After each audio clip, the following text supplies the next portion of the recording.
오늘은 제가 여러분들과 함께 예수와의 조우 5번째 이야기 용서에 대해서 한번 생각을 해보도록 하겠습니다. 여러분, 우리가 우리 삶에서 가장 실천하기 힘든 덕목이 있다면 그것은 뭐라고 생각이 드십니까? 미워하는 것, 아니면 좀 아주 쉬운 것은 뭐가 있을까? 힘든 것과 쉬운 것을 따져보면 우리의 감정을 보면 알 수가 있어요. 미워하는 거, 썩내는 거, 욱하는 거, 욕하는 거, 험담하는 거, 자랑하는 거, 기타 등등 아주 쉽습니다.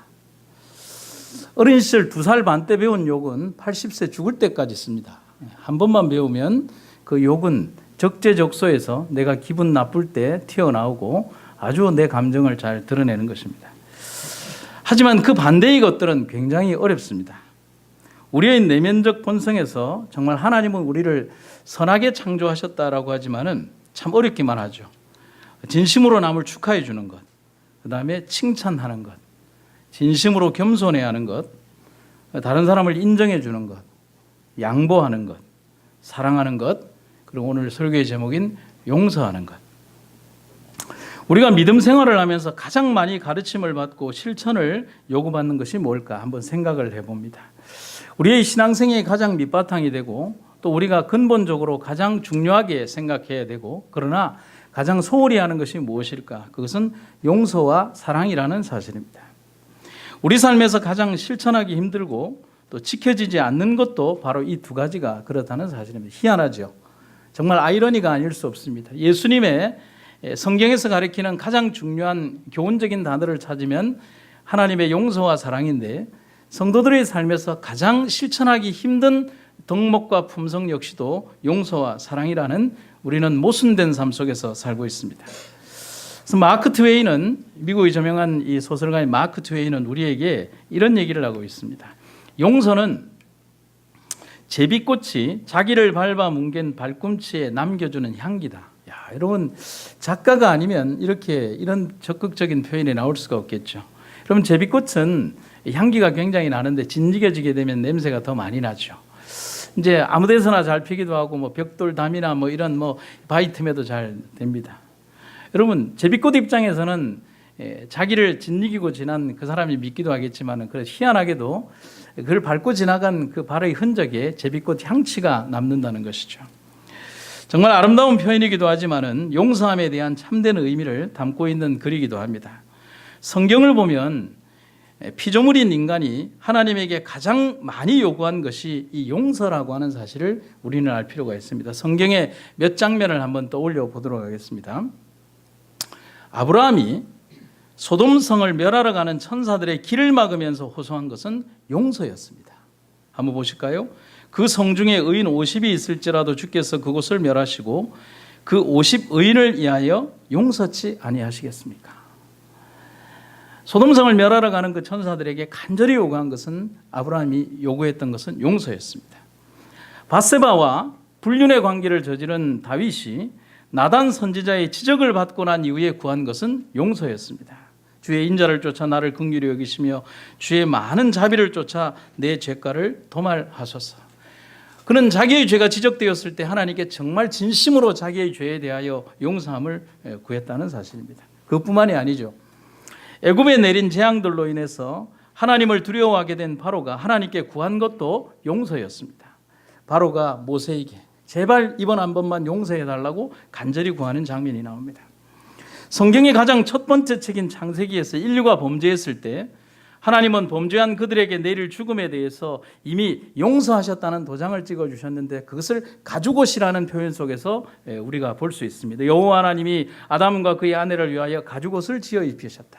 그것은 뭐냐면 벌거벗겨진 채 이 에덴 동산 밖으로 내쫓겨야 되는 불쌍하고 어쩌면 보호받지 못할 그들을 위하여 희생제물 대신 예수 그리스도를 상징하는 어린 양을 잡아서 그들의 몸을 덮도록 만들어주신 하나님이 이미 용서하신 하나님의 그 흔적의 이야기들.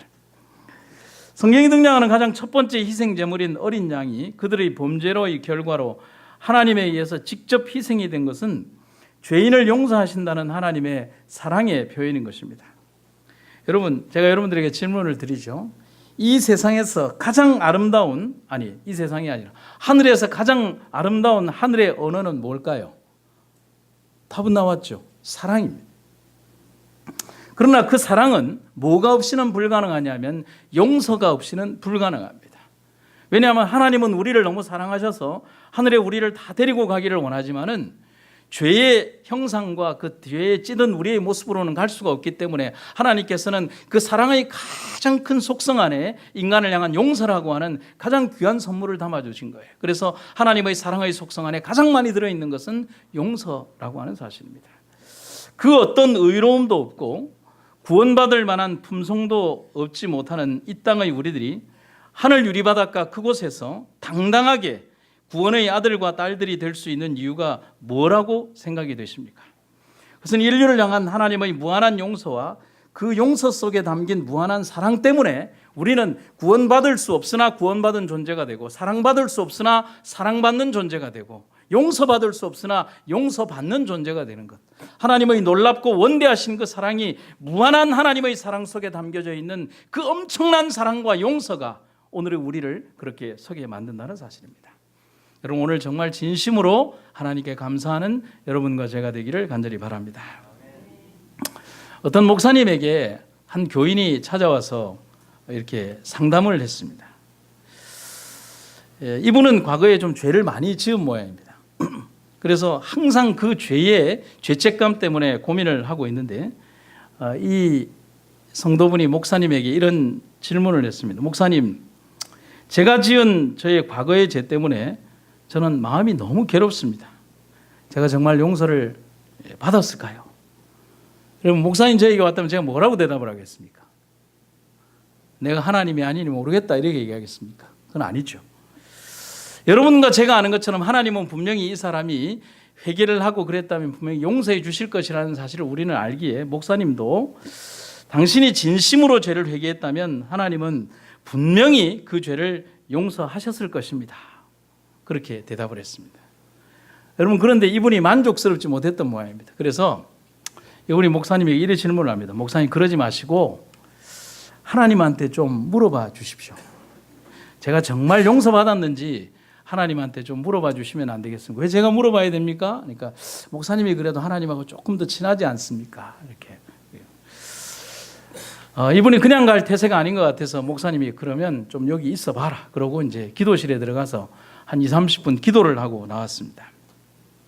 나오고 나니까 이분이 정말 심각한 표정으로 이렇게 기다리고 있는데 나오자마자 목사님에게 이렇게 질문을 하나님께 물어보셨습니까? 그 다음에 대답 들을 필요도 없이 하나님이 뭐라고 하십니까? 하나님 뭐라고 하셨을까요? 그러니까 목사님이 아주 재미있는 대답을 하셨어요. 글쎄요. 하나님은 도저히 기억이 나지 않으신다고 말씀하십니다. 그런데 제가 혼이 났습니다. 기억도 안 나는데 자꾸 와서 물어보지 말라고 하나님이 좀 역정을 내셨습니다. 하나님은 당신의 죄를 기억하고 계시지 않으십니다. 여러분 아멘입니까? 왜 이래 아멘이 작아요? 그렇게 좋은 말을 했는데 다시 한번. 하나님은 당신의 죄를 기억하고 계시지 않으십니다. 이사야 44장 22절에는 이렇게 말씀을 하시죠. 내가 너의 허물을 빽빽한 구름의 사라짐 같이 너의 죄를 안개에 사라짐 같이 도말하였으니 너는 내게로 돌아오라 내가 너를 구속하였음이니라 했습니다. 여러분 그분의 용서하심이 또 그분의 사랑하심이 오늘의 우리를 존재케 하신다는 사실을 잊지 마시기를 간절히 바랍니다. 1000년의 하루일지라도 아니면 수천 년의 단 하루일지라도 그분의 용서하심이 없었다면 우리에게는 존재할 수 없는 날이 이 날임을 우리는 기억해야 합니다. 우리는 평범하게 지나가는 시간의 24시간의 이 공간 속에 존재하는 이 공간과 시간이 그저 평범하게 당연하게 주어지는 시간이 아니라 하나님의 놀랍고 아름다운 은혜 가운데에서 엄청난 사랑과 무한한 희생이 이루어져서 우리에게 주어진 그 한날임을 여러분과 저는 절대로 잊어버려서는 안 되는 것입니다. 에베소 4장 32절에 보면 이런 말이 있습니다. 서로 친절하게 하며 불쌍히 여기며 서로 용서하기를 하나님이 그리스도 안에서 너희를 용서하심과 같이 하라 이렇게 말씀하고 계십니다. 이거는 에베소 교회라고 하는 곳에 보낸 바울의 편지인데요. 에베소 교회와 성도들을 위하여 보낸 바울의 편지에서 바울은 그리스도 안에서의 연합을 본 편지의 가장 중요한 주제로 글을 쓰고 있습니다. 연합의 정신에서 가장 필요한 것은 뭘까? 그것은 섬김과 관용의 정신입니다. 온전한 그리스도의 정신이 없다면 절대로 연합할 수 없습니다. 그래서 바울은 강력하게 그리스도 안에서의 연합을 강조하고 그리스도를 통한 연합을 더더욱 강조하고 있습니다. 제가 잘 쓰는 표현 중에 하나인데요. 예, 제가 양창규 집사님 좋아하는 거 여러분 다 아시죠? 예. 왜 좋아할까요? 예? 키가 예. 키가 제가 우리 오장로님 좋아하는 거 아시죠? 예. 뒤에는 얘기 안 해도 알겠죠. 예. 다음에 직책을 뽑을 때 다 고만고만한 사람들로만 다 이렇게. 여러분 제가 양창규 집사님과 하나 되는 의견을 도출하기는 쉽습니다. 한 사람만 양보하면 되죠. 그런데 세 사람이 되면 이제 그 사이에 김남영 장로님이 하나 끼게 되면 세 사람이 하나 될 수 있는 방법은 있습니다. 한 사람이 중재를 하면 됩니다. 그렇죠? 둘로 갈라지든지 셋으로 갈라지든지 할 수 있는데 한 사람이 잘 중재를 하면 셋은 하나가 될 수 있습니다. 근데 거기에 우리 박진길 장로님이 끼면 어떻게 될까요? 이래 되면 조금 셈이 복잡해집니다. 왜냐하면 인간의 감정은 조금 많이 복잡하기 때문에 이해관계나 감정의 그 곡선 사이에서 하나 되는 것이 어려워지죠. 거기에 유호 집사가 끼고 최인열 장로님이 또 끼고 유영섭 집사님이 끼고 우리 박용조 장로님이 끼기 시작하면 하나라고 하는 단어를 만들기는 불가능해집니다. 근데 교회는 연합을 강조하고 있죠. 어떻게 연합할 수 있는가? 사람들은 착각을 하고 있어요. 우리 교회가 하나 됩시다. 어떻게든지 한 마음으로 모여서 주의 일을 합시다. 그럼 우리가 어떻게든지 주의 사업을 할 수 있으면 천만의 말씀이에요. 절대로 불가능합니다.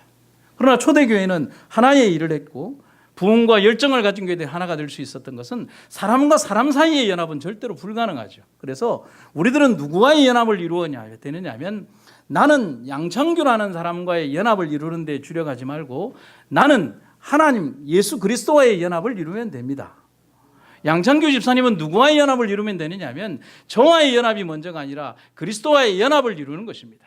그럼 여기에 있는 수백 명의 사람들이든 수천 명의 사람들이든 수만 명의 사람들이든 그들이 어떻게든지 하나의 사람처럼 이렇게 서로 간의 관계 속에서 이렇게 연결되기를 바라는 것이 아니라 그리스도 안에서의 연합을 이루려고 한다면 수백 명이 있으나 하나만 남죠. 누구만 남는 거예요? 예수 그리스도만 남는 것입니다. 아멘입니까? 사도 바울은 우리에게, 성경은 우리에게 그러한 그리스도의 연합을 강조하고 있는 것이죠. 내가 죽고 그리스도가 사는 것, 내가 사라지고 그리스도가 남는 것, 나의 이름은 사라지고 예수님만 남는 것, 오직 주 이외에는 보이지 않더라고 하는 하나님의 놀라운 은혜만이 남는 것. 여러분, 에베소는 이 땅 이방에 세워진 교회입니다. 무슨 말이냐면 이방 땅에 세워진 교회라고 하는 말은 굉장히 문제가 많아요. 무슨 문제냐면 유대인이 있어요, 현지인이 있어요, 그리고 이방인이 있어요, 아시아인이 있어요, 유럽인이 있어요, 자유인이 있고 귀족이 있고 노예가 있어요. 하나 될 수 있겠습니까? 여기는 기득권층과 비기득권층이 있고요, 지배인과 그 다음에 종속인이 있습니다. 자유인이 있고 노예가 있습니다. 어떻게 그들의 이해관계 속에서 같은 예배당 안에서 예배를 드린다고 해서 하나가 될 수 있겠냐는 사실인 거죠. 절대로 불가능한 현실인 거죠. 이러한 곳에서 한 집단, 한 부류, 한 개인이 만약에 이기적인 욕망과 교만의 정신으로 내가 그래도 이 위치에서 이 교회를 지배하려고 한다면 그 교회는 절대로 하나가 될 수 없다는 것이죠. 그는 그를 내려놓고 누구만 바라봐야 되느냐면 예수님만 바라봐야 하는 것입니다. 그것이 오직 그 여러 부류, 수백 개의 그 분류로 나눌 수 있는 그 교회를 하나로 만들 수 있는 조건이 된다라고 하는 사실입니다. 그래서 바울은 에베소 4장 2절에서 사랑 안에서의 연합을 강조하고 있습니다. 모든 겸손과 온유로 하고 오래 참음으로 사랑 안에서 서로 뭐하고? 용납하고 라고 했어요. 여러분, 여기에서 말하는 용납이라고 하는 것은 단순히 약간의 양보를 이야기하는 것이 아닙니다. 그리스도의 마음을 가진다는 것이죠. 예수님처럼 생각한다는 것이죠. 예수님의 마음을 가지고 그 사람을 본다는 것을 말하는 것입니다. 그리고 에베소 4장 32절에 보면 사랑하며 용서하기를 누구의 모본을 따라 행하라고요? 주님의 모본을 따라 행하라고 그렇게 얘기하십니다. 서로 용서하기를 하나님이 그리스도 안에서 너희를 용서하신 것 같이 하라 했습니다. 전혀 다른 부류의 사람들이 한 공동체 안에서 연합과 일치의 정신으로 살아갈 수 있는 것은 오직 서로의 용납과 관용과 사랑이 아니면 불가능함을 우리는 배워야 하는 것입니다. 여러분, 적어도 여기에서 140~150명, 우리가 안식일에 많으면 180명, 적으면 120, 30명, 40명, 50명이 예배를 드린 이 공간에서 어떻게 한 주제를 가지고 그리고 이 사람들이 하나 될 수 있는가? 그것은 절대로 불가능한 얘기죠. 여러분, 그렇지 않습니까? 저희가 영남 삼육에서 설교를 하다 보면 중학교 1학년 아이부터 고등학교 3학년짜리 아이까지 다 앉아 있습니다. 그러면 중학교 1학년짜리 아이에게 포인트를 맞추면 고3 아이들이 지루하다고 이렇게 합니다. 고3짜리 아이들에게 뭔가를 맞추면 중학교 1학년 아이들이 뭔 일인가 이렇게 하고 있습니다. 우리의 어떤 세대적 차가 다 다르잖아요. 영형균, 영역군이 있지만은 뭐 요즘 이런 얘기 있지 않습니까? 쌍둥이도 세대 차이가 난다고. 뭐 그런 얘기가 있는 것입니다. 뭘 말하는 것입니까? 사람들 사이에 그만큼의 가치관의 판단들이 다르다는 사실입니다. 여러분, 우리가 오늘 이 시간에 바라봐야 하는 사실은 오직 예수 그리스도만 바라보는 여러분과 제가 되기를 간절히 바랍니다. 그래서 용서라는 말을 한문으로 쓰면 이런 말입니다. 얼굴 용자에 용서할 서자입니다. 그 사람의 얼굴을 보고 그 사람의 형편을 이해하고 배려한다는 의미를 가진 것이 용서라는 말입니다. 여러분, 그렇다면 이 교회 안에는 가장 많은 용서와 배려가 이 교회 안에 있어야 되지 않겠습니까? 때로는 실수하는 사람들, 때로는 불편한 사람들, 때로는 어렵고 힘든 사람들에 대하여 우리는 무한한 사랑과 용서의 정신을 가지고 그 사람을 대할 수 있을 때 교회는 사랑으로 하나 될 수 있다는 사실입니다. 이런 이야기가 있어요. 한 중년의 남자가 5명의 철부지 꼬마 아이들을 데리고 지하철을 탔습니다. 남자 넷, 여자아이 하나. 아마 다 형제들인가 봅니다. 여러분, 엄마 없이 아버지가 이 5 아이를 데리고 탔는데 여러분, 난리가 나지 않았을까요? 뭐 상상을 해보는 대로 그대로죠. 전철 손잡이를 잡고 그네를 타는 놈, 전철 위에 그 짐칸에 올라가서 막 소리 지르는 놈, 사람들이 있는데 거기 의자 위에 올라가서 막 자기는 타잔이라고 소리치는 녀석, 또 그걸 보면서 끼지 못하는 여자아이는 엉엉 울면서 아빠에게 안아달라고 그러고, 뭐 그런 여러분들이 상상할 수 있는 모든 개구진 환경이 다 있으니까 여러분, 그런데 아빠는 무슨 정신이 빠졌는지 가만히 이렇게 있는 것입니다. 아이들이 노는 광경을 이렇게 보면서 어떤 일도 하지 않는 것입니다. 여러분, 이런 광경을 여러분이 전철에서 만난다면 기분이 좋으시겠습니까? 당장의 얼굴이 이렇게 찌푸러지게 되죠. 그러면서 아마 여러분들이 상상하고 있는 그 단어들이 다 나옵니다. 아이고, 마이도 나왔다. 뭐 그 얘기가 제일 먼저 나올 것이고, 자식 교육을 어떻게 저렇게 시켰는지 좀 단돌이 좀 하지. 뭐 이러면서 막 그래. 그런데 아이들의 그 어떤 막 노는 강도가 좋아지지를 않으니까 도저히 참다가 못해서 가만히 있는 아버지 보고, 아버지가 더 밉죠. 그래서 어떤 중년의 아주머니가 그 이제 아저씨에게 이런 얘기를 하는 거예요. 아니, 여보시오, 아이들이 이렇게 떠드는데 이렇게 가만히 있어도 되겠습니까? 제발 아이 단속 좀 하십시오. 그러니까 그제서야 멍하니 있던 아저씨가 눈을 번쩍 뜨더니만은 미안하다고 얘기를 하면서 이런 얘기를 하는데, 그 지하철 안에 있는 모든 사람들이 가슴이 먹먹해지는 얘기를 들은 것이에요. 아, 여러분 죄송합니다. 하지만 방금 아이 엄마 장례식을 치르고 돌아오는 길인데 아이들을 어떻게 야단을 쳐야 할지 제가 잘 모르겠습니다.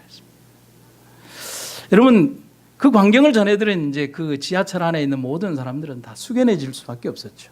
누가 그 5 아이의 아버지가 그런 상황에 있었다는 사실을 짐작이나 할 수 있었겠습니까?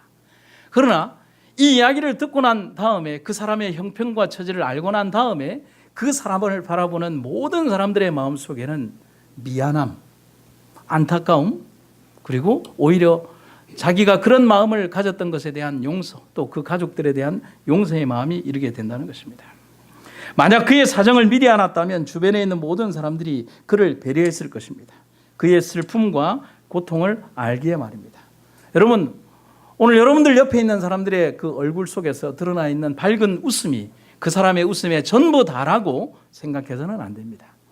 그 사람이 웃고 있는 그 웃음 뒤에 슬픔과 고통을 함께 내면하며 굳건하게 살아가고 있는 야무지고 힘들고 어려운 역경이 그 사람의 삶 속에 있음을 기억해 주시기를 간절히 바랍니다. 용서하고 배려하고 사랑하는 여러분과 제가 되기를 간절히 바랍니다.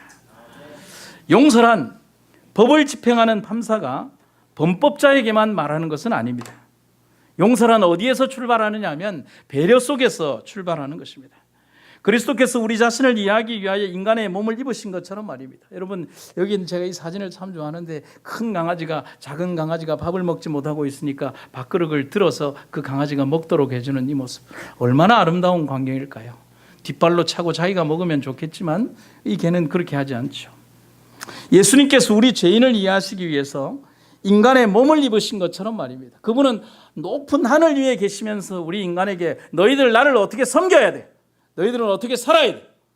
어떤 표준과 어떤 이런 삶의 모습들을 정해놓고 우리들에게 어떤 표준만을 제시하는 것이 아니라 우리들을 끝없이 끌어안으시면서 우리들을 사랑하고 용서하신다는 하나님의 놀라운 사랑의 이야기가 성경의 이야기라는 사실입니다. 한마디의 말과 행동에서 지배자와 참견자로서가 아니라 함께하는 배려의 정신으로 용서되어야 한다는 그리스도의 정신을 여러분과 제가 배우시게 되기를 간절히 바랍니다. 그래서 제가 새벽에 이런 글을 한번 써봤습니다. 같이 한번 읽어볼까요? 시작.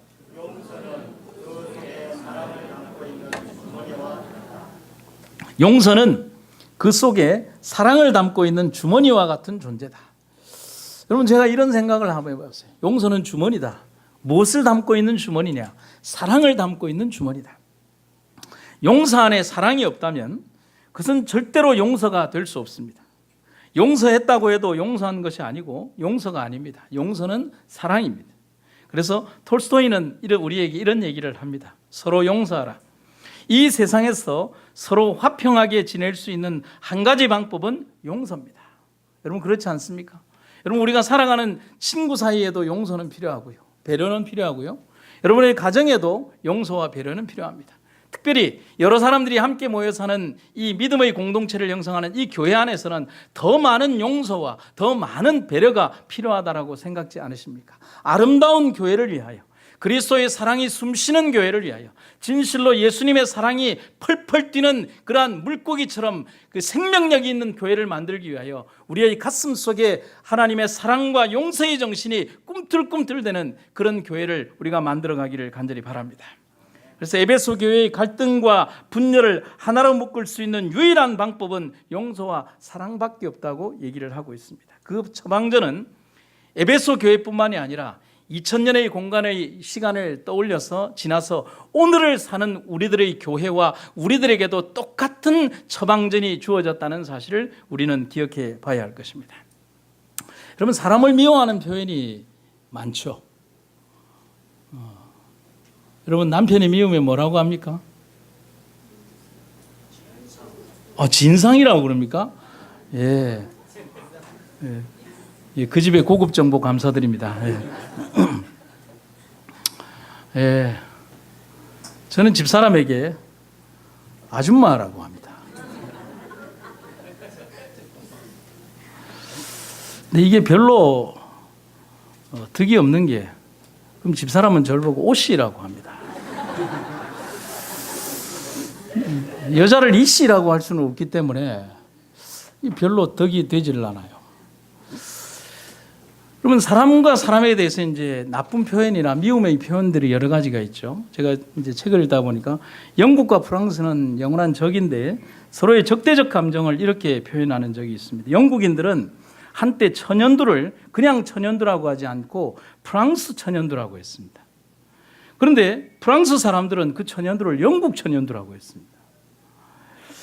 그 다음에 징그러운 바퀴벌레를 헝가리와 오스트리아에서는 폴란드 놈이라고 했고요. 폴란드 사람들은 프로시안이라고 했습니다. 이 헝가리와 오스트리아를 프로시안이라고 해요. 독일 사람들은 이 바퀴벌레를 프랑스 놈이라고 했습니다. 민족 간의 증오를 이런 벌레 이름으로 대치를 하는 것이죠. 체코 사람들은 술 주정뱅이를 네덜란드 놈처럼 마신다라고 얘기를 하고요. 그럼 네덜란드 사람들은 이 주정뱅이를 체코놈처럼 마신다라고 그렇게 얘기를 하는 것입니다. 그러니까 자기들의 어떤 민족적 감정이나 나쁜 감정들을 그렇게 막 표현을 하면서 그들의 증오를 그렇게 표현하는 것입니다. 그런데 문제는 우리가 우리의 감정을 풀어나가는데 어떤 누군가에 대한 증오적인 발언이나 미움의 발언이나 과격한 발언을 통해서 우리가 카타르시스나 감정의 어떤 희열을 느끼거나 정화가 되지 않는다는 사실인 것입니다. 그 감정의 격함 뒤에는 또 다른 감정의 어떤 폭발이 남아있을 뿐이지 그거로 인해서 내가 정말 기뻐하지는 않는다는 사실이죠. 그래서 예수님께서는 자기를 대하여 십자가에 못 박는 사람들에 대하여 어떤 방법으로 응대하셨냐면 주여 저희들의 죄를 용서하여 주시옵소서라고 하는 창과 칼로 그를 찌르고 그리고 그들에게 채찍질하고 그에게 못 박는 사람들이 분노와 증오로 십자가를 바라보면서 너도 한번 증오해 봐라고 막 이렇게 얘기를 하고 있을 때 예수님께서는 오히려 그들에게 대하여 사랑의 눈과 감정으로 내가 너희를 용서하고 내가 너희를 사랑한다라고 얘기를 했을 때 분노와 증오로 그들 앞에 섰던 그 사람들의 마음속에 예수 그리스도의 사랑은 정말 놀라울 뿐이라는 사실인 것입니다. 마음속 증오심이 용서와 사랑으로 바뀌지 않는 한 관계는 절대로 회복될 수 없습니다.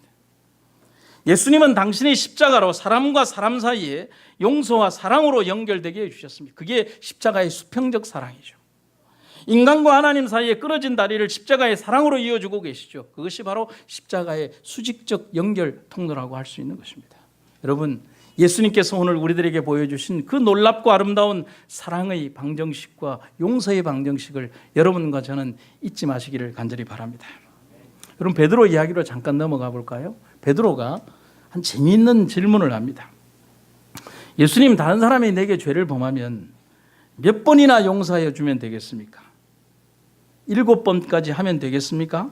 예수께서 이르시되 내가 너에게 이르노니 7번뿐 아니라 7번을 70번까지라도 할지니라. 아마도 그리스도인이라면 성경을 읽어나가면서도 대단히 곤혹스러워하고 힘들어하는 부분이 있을 것입니다. 그래서 대부분의 사람들이 이런 구절 지날 때 자신이 없으면 이제 다른 부분은 또박또박 읽다가 하니라 이렇게 하고 넘어가죠. 이렇게. 왜냐하면 자기가 도저히 자신이 없거든요. 왜냐하면 70번씩 7번, 그 진상이 나에게 뭔가를 얘기를 할 때, 누군가 미운 사람이 얘기를 할 때, 예배당에 예배를 드리면서도 내 앞자리에 그 사람의 뒤통수만 보여도 뭔가 스멀스멀하는 기운이 있는데 어떻게 70번씩 7번이라고 하는 그 단어를 충족할 수 있을까? 이 바로 본문의 구절을 생각해 보는 것입니다. 잘못과 범죄에 대해서 한 번도 아니고 두 번도 아니고 490번이나 반복하며 나를 괴롭히는 일에 대하여 예수님은 그럴지라도 용서하라고 명령하고 있습니다. 역설적으로 생각을 해보면 어쩔 수 없이 490번이나 용서를 하는 그 사람도 대단하지만 그렇게 반복해서 500번에 가깝도록 동일한 범죄를 저지르는 그 사람은 더 대단합니다. 여러분, 똑같은 범죄를 똑같이 한 490번 한번 해보시죠. 영국의 의사이며 저술가인 T. 브라운이라는 사람은 용서에 대해서 이런 얘기를 하고 있습니다. 해가 지도록 분노를 품지 말고 즉시 재처럼 날려버려라. 당신의 상처받은 마음에 망각의 커튼을 쳐라. 하나님께서 그 다음 뭐라고 되어 있어요? 벌 주실 것이라는 희망을 품고 원수를 용서하는 것은 완전한 용서가 아니다. 하나님, 나는 용서합니다. 그러나 하나님이 꼭 번개 주시기를 바랍니다. 뭐 이런 기도 있지 않습니까? 원수를 무조건 용서하고 하나님께서도 용서를 베풀어 주시기를 기도하는 사람만이 진정한 자유와 평화를 얻을 수 있다. 당신의 적들을 일말의 여지 없이 전적으로 용서하라. 이것이야말로 하나님께서 원하시는 것이다. 아멘. 여러분, 성경의 대화 장소 안으로 다시 한번 들어가 봅시다. 베드로가 예수님에게 조금은 뜬금없이 질문을 했죠. 형제가 내게 범한 죄를 몇 번이나 용서해 주면 되느냐고. 베드로는 7번을 말하고 있습니다. 여러분, 7번이 작은 겁니까? 여러분, 제가 지금 말하는 말의 문장이 맞으면 아멘이라고 하기는 그렇고 예라고 한번 대답하십시오. 특별히 남자분들. 지구상에 존재하는 90% 이상의 95% 이상의 사람들은 7번까지 절대 안 간다. 맞습니까? 틀립니까? 아닌가 보네. 한 3번 가면 많이 가지 않습니까? 디모데가 쓴 편지에서 그는 마지막 시대의 사람들의 품성을 단편적으로 어떻게 기술하고 있냐면 이렇게 기술을 하고 있습니다. 무정하며 원통함을 품지 아니하며 풀지 아니하며 모함하며 절제하지 못하며 사나우며 선한 것을 좋아하지 아니하며 배신하며 조급하며 자만하며, 이게 현대의 마지막 사람들의 품성들의 모습이라고 할 수 있죠. 여러분 당장 집에 가셔서 여러분들이 보고 있는 신문의 어떤 사회면 기사들이나 지나간 내용들을 다 이렇게 보면 이 모든 것들이 성경이 예언하고 있는 이 부분들에 다 적용이 되고 있다는 사실을 알죠. 실제로 현대 사람들에게 베드로의 수식처럼 7번이나 용서할 만큼의 배려심이나 관용은 없습니다. 시끄럽다고 사다리 로프에 줄을 끊어버린 사건이 며칠 전에 있었죠. 인터넷이 느리다고 인터넷 AS 기사를 칼로 찌른 사건이 불과 며칠 전에 있었습니다. 그보다 많은 비일비재한 일들이 어제도 일어났고 오늘도 일어나고 있고 앞으로 더 많은 일들이 일어나고 있는 것이 이 시대의 마지막 징조의 기별 속에 있다는 사실을, 현대는 참거나 기다리거나 용서하거나 배려할 줄 모르는 시대에 살고 있는 것입니다. 그런데 문제는 뭐냐면 이게 사회적인 단면만 그런 것이 아니라 교회도 마찬가지고 교회의 구성원인 우리도 마찬가지인 것입니다. 참지 않아요. 누군가 내게 서운한 소리를 하면 참지 않아요. 누군가 누구에게 나쁜 소리를 하면 참지 않아요. 그게 이 교회 안에 이루고 있는 질병이 되고 있다는 사실인 것입니다. 그러면 7번도 안 되는데 7번의 갑절에 다시 갑절, 급기야 70의 7이라는 수식이 등장하고 있는 것입니다. 그래서 제가 설교를 준비하면서 이렇게 질문을 한번 더 던져봤죠. 과연 490번은 과연 가능한 수를 예수님께서 말하는 것일까? 여러분 생각 안 해보셨습니까? 오늘 예수님께서 여러분들에게 너희들 다른 사람을 용서할 때 490번은 용서하라고 얘기를 할 때 이 숫자가 가능하다고 생각하십니까? 교회 직원에는 어떤 사람의 잘못에 대해서 490번 용서를 해줄 그런 준비가 되어 있습니까? 여러분은 누군가의 잘못에 대하여 490번을 용서할 마음이 있습니까? 저는 아니라고 봅니다. 저도 그럴 자신은 없습니다. 그러면 이 숫자는 뭔가? 다시 한번 저는 역설적으로 이 성경을 한번 가만히 봤어요. 70번씩 7번을 용서하는 대상이, 용서를 하는 그 주체가 과연 베드로일까? 아니면 베드로를 포함한 우리가 그런 용서를 받고 있다는 사실을 예수님이 말하는 것일까? 저는 그래서 이런 결론에 도달하게 됐습니다. 490번이라는 숫자는 베드로를 그렇게 용서하고 계신 하나님의 숫자라고 하는 사실인 것입니다. 연약한 인간 베드로, 조급한 인간 베드로, 그리고 똑같은 성정을 가지고 있는 우리들 같은 사람들은 490이라는 숫자에 절대로 도달할 수 없죠.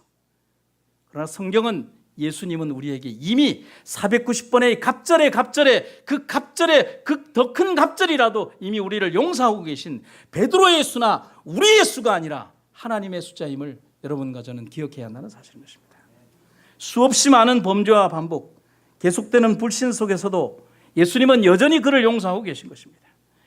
7의 1을 곱한 횟수가 아니라 생명이 존재하는 한 그는 용서될 수 있음을 예수님은 말씀하고 계신 것입니다.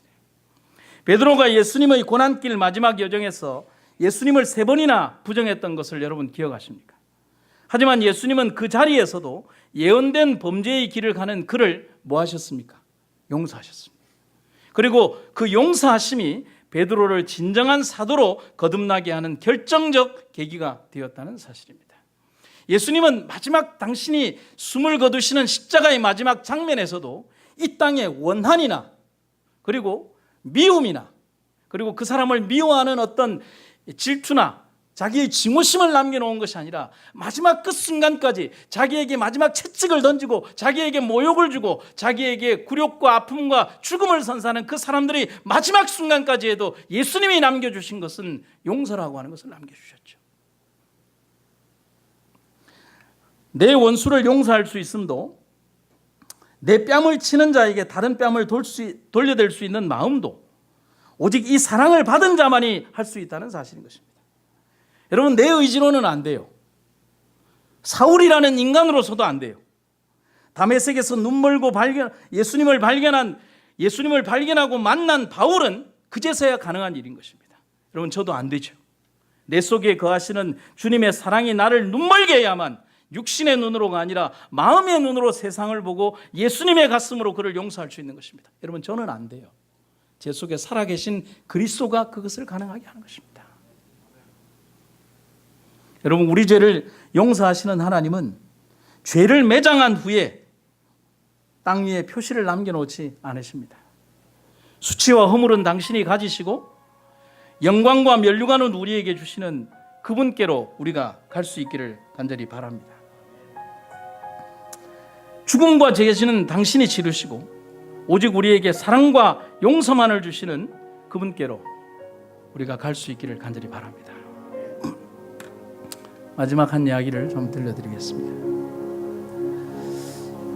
1880년도에 조셉 브라디라는 사형수가 미국에 있었습니다. 1882년에 베닉스 공원에서 브래드릭 카벤다시와 토마스 버크라고 하는 두 젊은이를 아무런 이유 없이 칼로 찔러 죽이고 붙잡혀서 미국의 법원에서 사형 선고를 받고 이제 죽기를 기다리고 있는 아주 흉악한 사형수였습니다. 그런데 보통 이제 사형수들에게 이제 미국이 이제 법원이 베풀 수 있는 최고의 이제 그거는 뭐냐면 교화를 시키는 것입니다. 죽을 때 이제 그의 마음이 이제 예수님께 귀하고 어떤 신앙을 받아들이고 이제 이 땅에서는 악으로 살았지만 다음 세대에서는 천국에 갈 수 있기를 이렇게 종교적으로 귀화시키는 그런 일들을 합니다. 그런데 조셉 브라디는 이 포악함을 풀지를 않았어요. 그런데 이 사람이 뭐에 대해서 분노하느냐면 두 사람을 죽이고 그가 도망을 가는데 목격자가 있었어요. 여러분, 목격자가 살인자를 신고하는 게 당연하지 않습니까? 그런데 자기를 신고했다고 그 사람을 다시 칼로 찔러 죽이기 전까지는 자기의 분노를 풀지 못한다라고 하는 이런 감정에 치달리는 것입니다.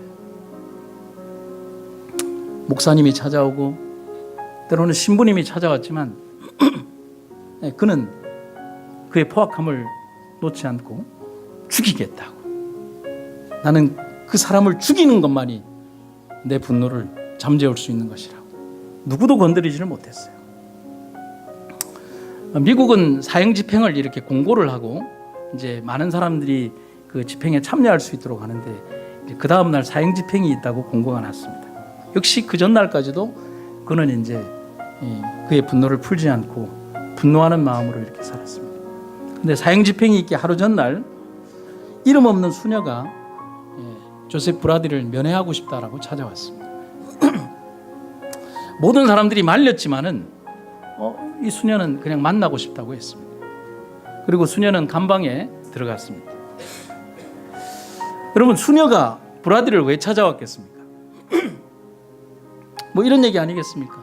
이제 분노를 그만 푸시고, 제가 신문에서 당신을 봤는데 분노를 푸시고 이제 하나님 믿고 하늘나라 갈 준비하십시오, 뭐 이런 얘기를 하러 온 거 아니겠습니까? 그러니까 브라디도 이미 수없이 많은 이제 목사와 신부들이 찾아왔다 갔기 때문에 들을 생각도 하지 않고 이렇게 마음에 콱 이렇게 하고 그냥 또 욕과 어떤 분노 섞인 말로 이제 되받아칠 말을 얘기를 하고 있는데, 수녀가 전혀 딴 얘기를 하는 것입니다. 브라디 씨, 저는 어떤 사람을 몹시 미워하고 있습니다. 아무리 해도 용서할 마음이 없습니다. 그래서 그것을 조절하기 위해서 수녀가 됐지만 도무지 이 마음속 미움을 어떻게 할 길이 없습니다. 어떻게 하면 좋을까요? 이 브라디가 잠깐 혼란이 온 거예요. 왜냐하면 죽을 나한테 와서 수녀가, 자기를 교화시켜야 될 수녀가 상담을 하고 있거든요. 근데 이 세상에 존재하는 모든 사람들이 자기에게 상담하러 오는 사람들을 이렇게 밀쳐내지를 못합니다.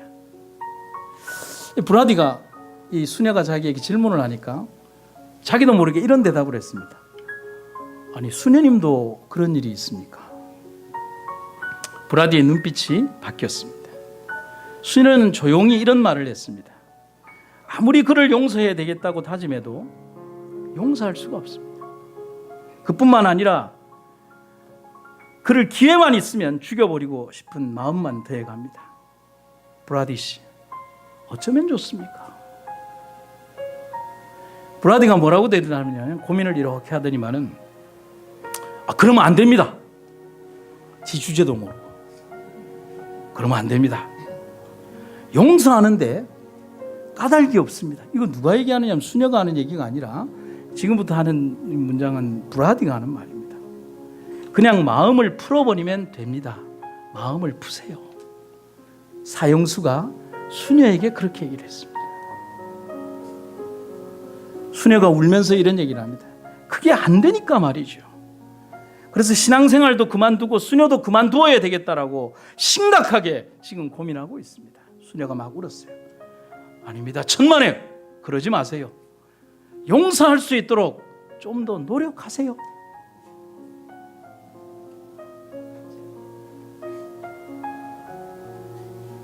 이때 수녀가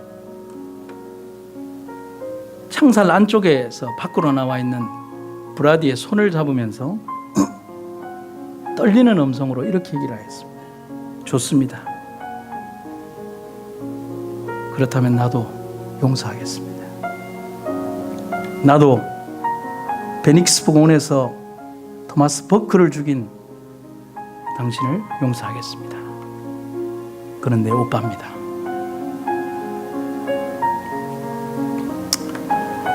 그러자 브라디는 너무 큰 충격을 받았습니다. 그는 그 자리에서 용서라는 선물을 받은 것이거든요. 한동안의 침묵이 흐르고 난 다음에 브라디가 수녀의 손을 잡고 이런 얘기를 했습니다. 죄송합니다. 그리고 용서해 주셔서 감사합니다. 이제는 마음이 후련합니다. 감사합니다. 신앙의 평화를 체험하고 브라디는 그 다음 날 조용히 숨을 거뒀습니다. 행복하게. 여러분, 용서의 철학은 이렇게 강하게 지금도 움직이고 있습니다. 여러분, 저는 여러분들에게 마지막으로 이런 말씀을 드리고 싶습니다. 용서는 사랑입니다. 용서는 안아주시는 것입니다. 용서는 치유입니다.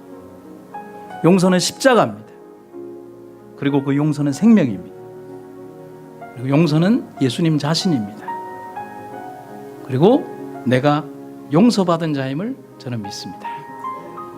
오늘 여러분들이 그 주인공임을 잊지 마시고 정말 아름다운 이 하루에 인생의 한 날을 주님과 함께 보내시기를 간절히 바랍니다.